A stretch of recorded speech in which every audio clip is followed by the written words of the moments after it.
Right, so today's talk may seem a little strange in the context of a meditational circle, but it's not. I'm going to be talking on the Dunning-Kruger effect. The Dunning-Kruger effect is a very well-known psychological state, a very well-known unexpected aspect of human consciousness, and how that is very important for all those of us who are in sadhana, all those of us who are in integral yoga, to keep that in mind and to ensure that we are not acting out the Dunning-Kruger effect. Yeah, because all of us have met people who will be displaying the qualities of the Dunning-Kruger effect, and in India it is quite common also. So we need to know this. Now these are two sociologists and psychologists who came up with this because of something, an odd incident that happened in 1995 in Pittsburgh. Yeah, Pittsburgh is steel town in America. Now, there was a person called MacArthur Wheeler. Now, I'm sure nobody has heard of MacArthur Wheeler, which is a tragedy because he's one of the most important people in the history of human consciousness. And I'm not entirely joking when I say that. Given what MacArthur Wheeler did, Dunning and Kruger started doing the research because what he did was so stunning, was so completely incomprehensible that they needed to find an explanation for what he did. And you'll see how that matters in yoga, in integral yoga. So MacArthur Wheeler was not a spiritual person or a very particularly nice person. He was a bank robber. But he was also, it seems rather strange because somewhere he read that if you apply lime juice on your face, you become invisible to cameras. Now, they are theorizing that if you write with lime juice on paper and then it becomes invisible and then you heat it, the writing comes back. It must have been that same idea. So somehow he got convinced that if you take lime juice, nimbu, and you apply it on your face, you become invisible to the camera. So he robs two banks in one day, and the police get the video surveillance, and they flash it on TV, and somebody, one of his own friends, rats him out, snitches him out to the cops. By the time he reaches, it comes on TV at 11 o'clock, he reaches home at 12 o'clock in the night, and the police are waiting for him. And they arrest him. And when they arrest him, he says, "But I used the lime juice. How did you recognize me?"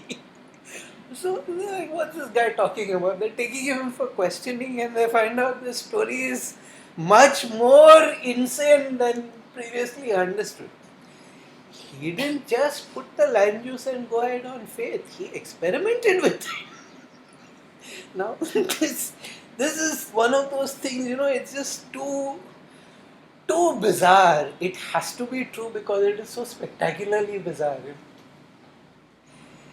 This man covered his face in lime juice and then took a Polaroid shot of himself. So he actually did a scientific experiment.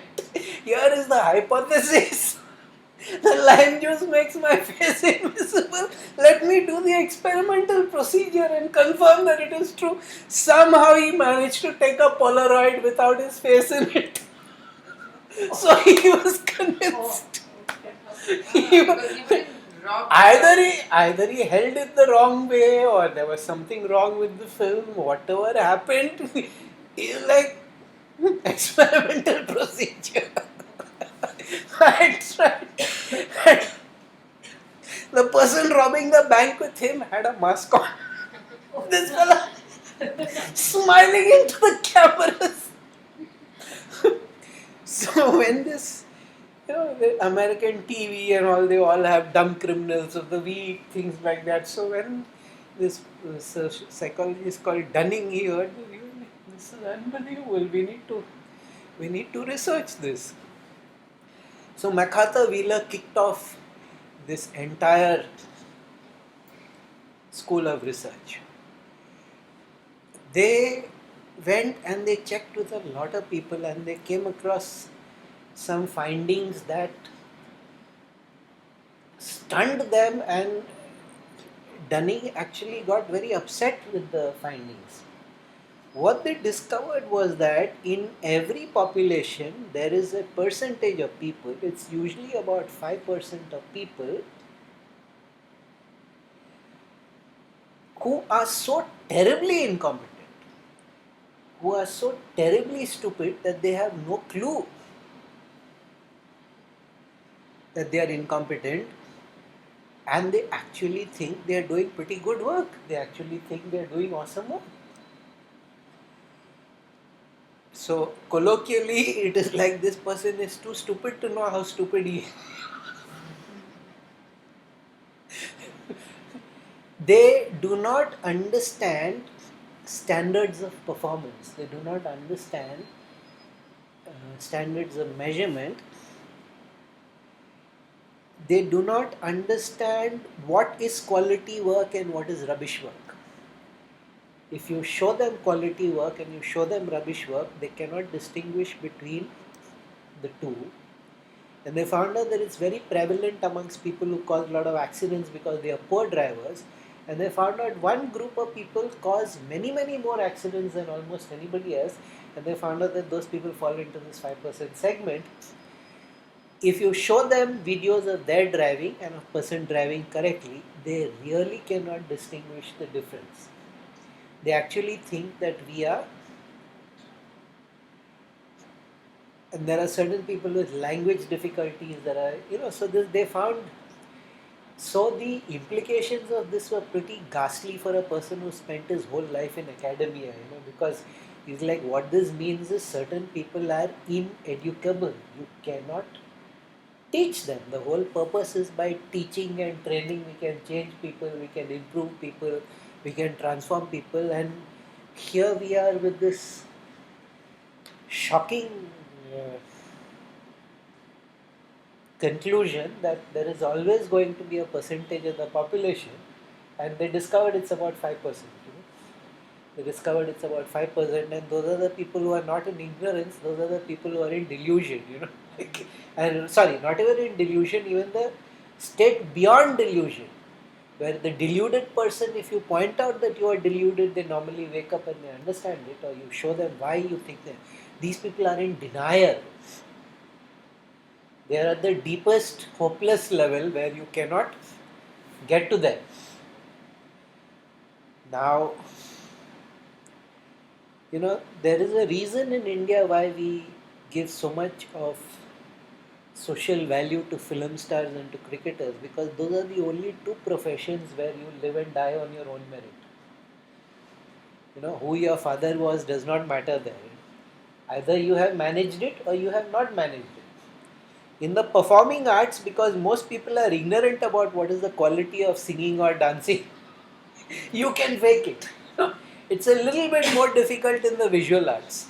Yeah, it's a little bit more difficult in the visual arts, but in these two areas, in films and in cricket, not sports, because only cricket is lucrative.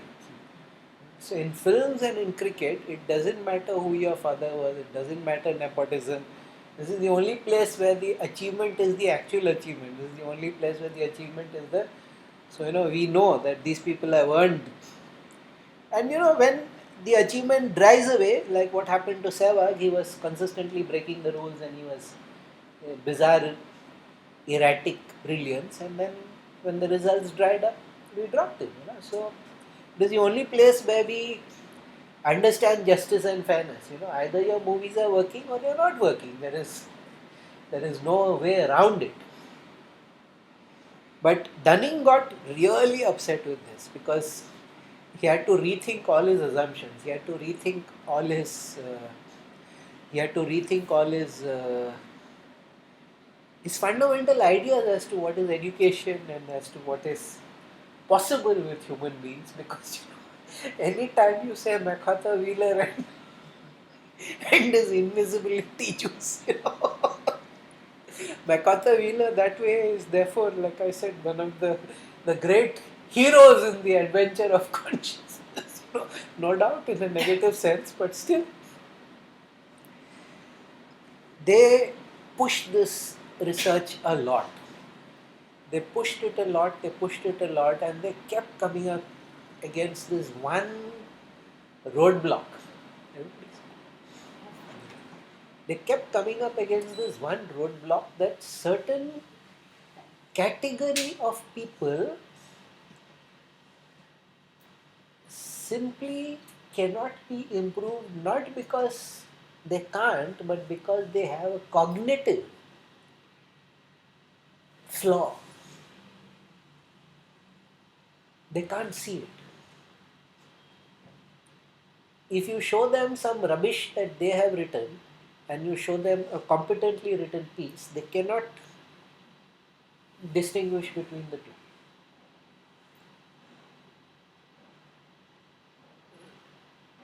So in traditional cultures always knew certain people you should not bother trying to educate them, or you should not bother to try and teach them. And in the performing arts and visual arts and things like that, you see, if you can't sing, very soon everybody around you will let you know it. You cannot keep deluding. Except when you're on American Idol. On American Idol, what you see is exactly Dunning-Kruger Effect. Those people really cannot understand that they can't sing. There's this boy, it's very cruel because he looks like a fish, his face is exactly like a fish. He keeps coming on these reality shows. They hire him only because he starts fighting with the judges and it creates drama.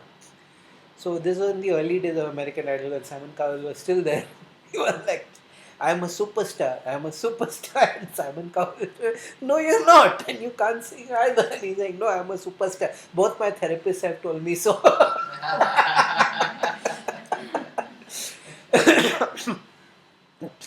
And then he was there on some other dance program also. So that boy is booked on all these. Because he's so completely delusional, it's fun, like. That first guy, William Hung, he was the first guy who, a Chinese fella, very ugly fella, and he would sing the she bang, she bang. Same thing, he doesn't know how bad he is.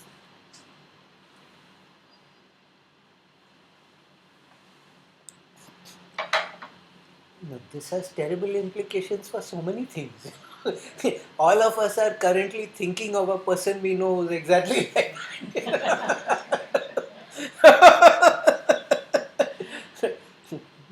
in our life we've all seen this. Somebody who's completely inept, completely hopeless. But the point is not lack of skill. The point is not even a misunderstanding or a delusion. The point is the person willfully refuses to understand what are standards of competence, what are standards of performance. They cannot see any difference between quality work and rubbish. Now, most people have this problem in distinguishing between good writing and bad writing. Most people cannot understand the difference between good writing and bad writing. Rubbish, since rubbish is usually more comprehensible, most people actually think rubbish is good writing. No, that is understandable. In art, the general public don't understand art. Art has become very highly specialized today, so if you're not in the field, you really cannot engage with it. But this level of not even delusion, this deeper level, deeper than delusion, of denial, that is what matters to us as people doing integral yoga. That is what matters to us as people in spirituality. Because ever since the new age started up in the 60s, basically fueled by drugs, delusions and denial have become the bedrock of so-called spiritual. And in too many spiritual circles, the deal is, I will not say anything about your delusions provided you pretend to agree with mine. Yeah, so in too many places, everybody is an incarnation of somebody famous. Hmm? I had the misfortune to meet somebody who was the incarnation in her mind of Rani of Jhansi. Yeah. Now, Rani of Jhansi, the historical records are very, very strong because the British have written extensively her appearance, her behavior, what she did, how she did. I started asking questions. She has obviously no clue what Rani of Jhansi looked like, how she behaved, what she has absolutely zero understanding of this. But it's such a wonderful self-image to carry around. And all the people over there are validating her. Because some of them are Cleopatra, some of them are they are all validating, and the teacher is also a reincarnation of a very famous previous generation yogi. So the minute you see that, you understand that Dunning-Kruger is in full effect over there. Because if all the time you see some spectacular achievement, it is a reincarnation, what hope is there for the rest of us? What hope is there of growth in people? You never heard that Ramana Maharishi was a reincarnation of somebody famous. You never heard that Aurobindo was a reincarnation of somebody famous. People grow, people evolve. The soul grows and evolves and matures and then bursts into its full power. This self delusion, this whole belief in having dramatic antecedents, and more than that, this addiction to glorious and wonderful 70 technicolor three-dimensional experiences, surround sound, these kind of, the problem is, as soon as the Shakti moves, as soon as the Kundalini awakens and starts moving, the first thing that happens to you is megalomania. There is a God inside me. I can feel the divine is working through me. Divine is working through everybody. Very often it is not the divine, it is some very poor, pathetic, lower level entity, some vital being. It has come and masqueraded as a divine messenger in front of you, and you have got deceived. You have got deceived. But those are all the dramatic instances. Those are all the very obvious nonsense instances. I think my people don't need to worry too much about that. Yes, because even if some such thing happens, very soon the puncturing pin comes to the hot air balloon. So my people don't need to worry. But we need to be aware of this. We may actually think we are making progress when we are not even in delusion, we are in denial. We may actually think I have had some kind of spectacular achievement, and it's just because you don't know what achievement means. I've been saying recently, that many people think that doing things is automatically accomplishment. Activity is not accomplishment. But I have been working for 10 years. You mean to say I have not moved? No, you have moved. You have actually regressed a bit. So,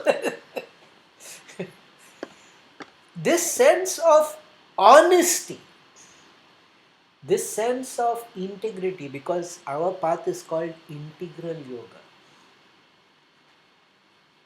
It is not called holistic yoga, because holistic is still a lesser level of vibration than to be integral. This sense of honesty, this sense of knowing exactly where you are, is the most vital thing in sadhana, is the most vital thing in personal growth and transformation. And this must never be given up. You should never ever start fooling yourself. Now, it is not all bad news. It also means you don't need to have any fake humility. If you have attained a certain level, you must accept that also.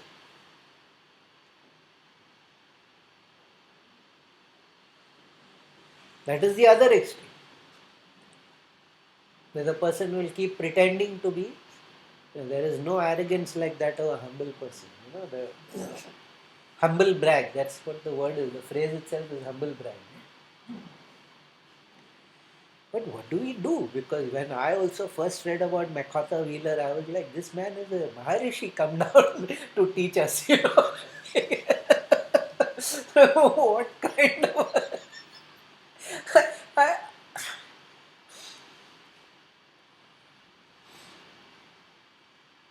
lemon juice makes you invisible. How does a person wrap his mind around that? How does a person convince himself of that? Why not? We do it all the time in India. The magical solution to any problem. Yeah? Upay and parihar.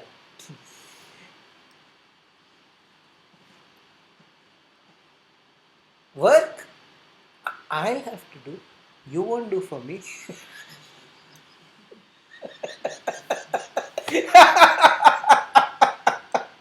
Beginning of the end. Dunning-Kruger has started activating.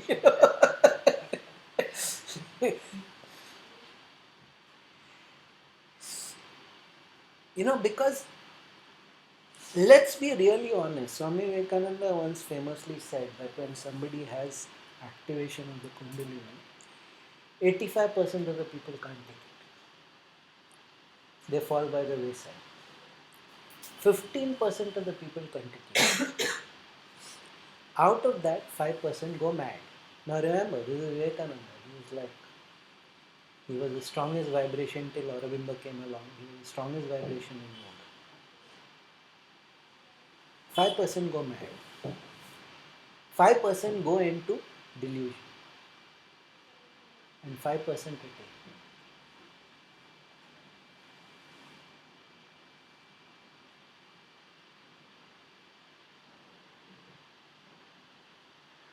Now it is well known that in any profession, the top tier is always 5% of the people. The top level is only 5% of the largest numbers.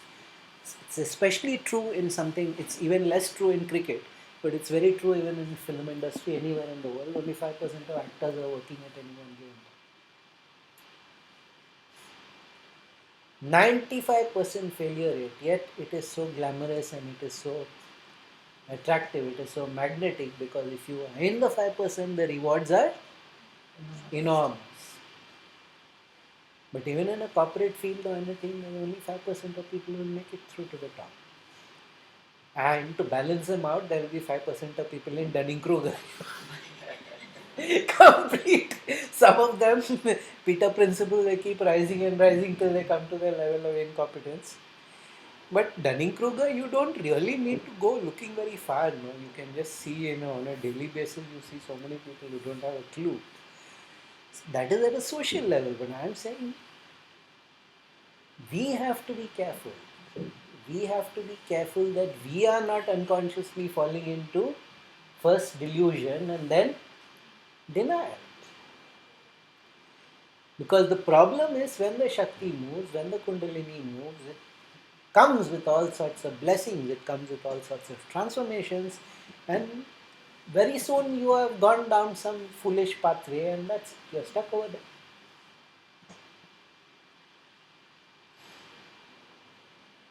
So the openness to feedback is very important.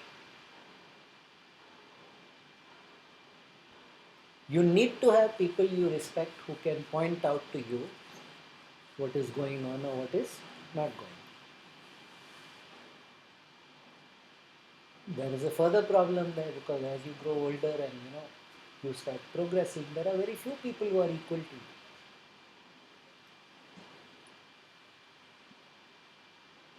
When you meet somebody, very soon you get the number, you begin to realize this person really has nothing much to tell me. Before you know it, you start coming into nobody has anything to tell me. There, Dunning-Kruger. So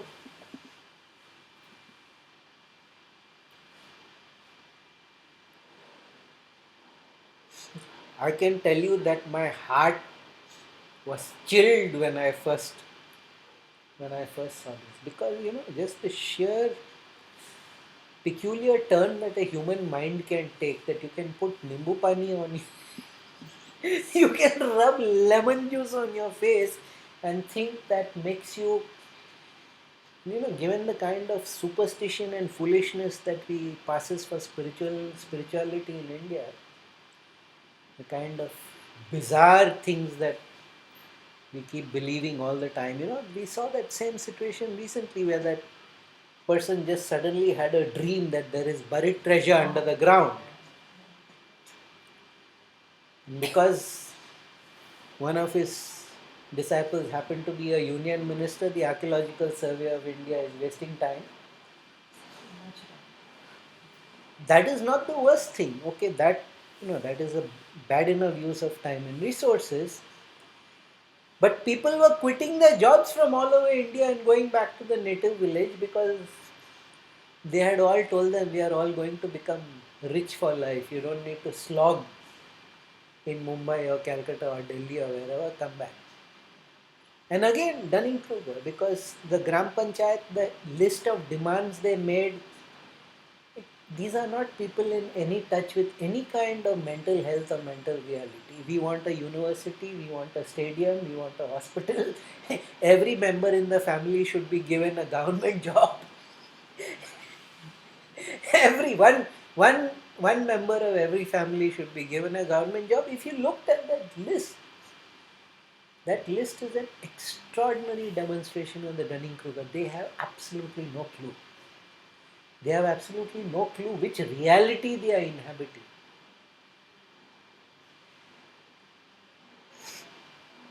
Now, if that can happen just from a promised news of some reward, can you imagine how much more the delusion is in spirituality and yoga? And especially when, as soon as some kind of attainment is there, immediately there are 25 people around you and praising you and driving you crazy.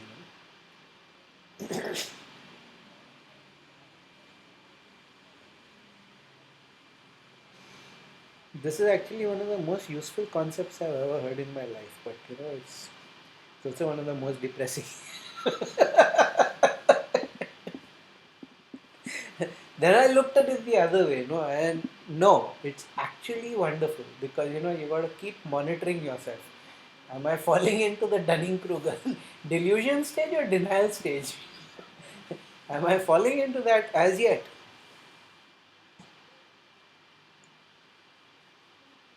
And especially when we think we are good at something, if you are really that good at something, the world will let you know.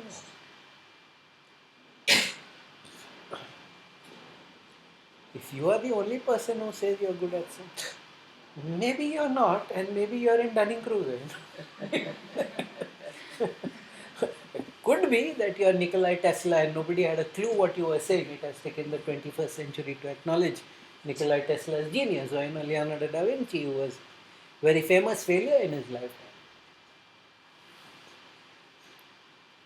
All the credit used to go to Michelangelo and those guys, and he was always like feeling frustrated. Now yes, maybe you are one of those rare geniuses, but the chances of that being so are quite slim. And especially in spirituality, the chances of your being a rare person ahead of his time is even less. Nowadays, if there is any authentic spiritual vibration, the people find you. So if you sit on a pedestal and proclaim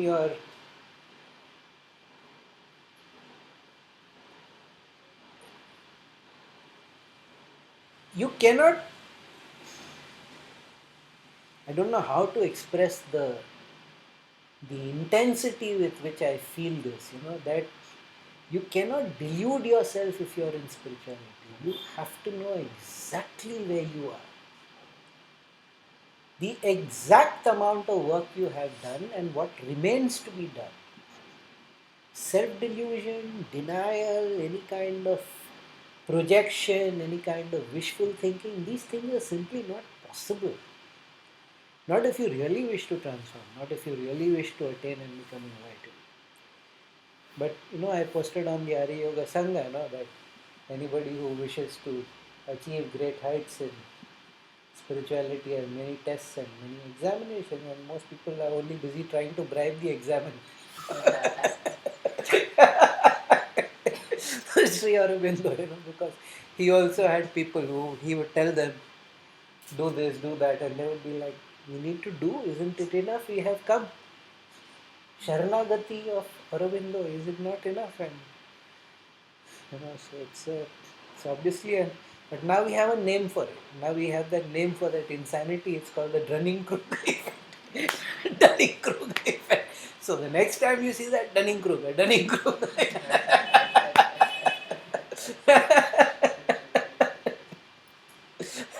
This used to depress the hell out of my corporate sessions. When I would tell them this story and I would show them the charts, and everybody would fall silent because they were all thinking of people they knew.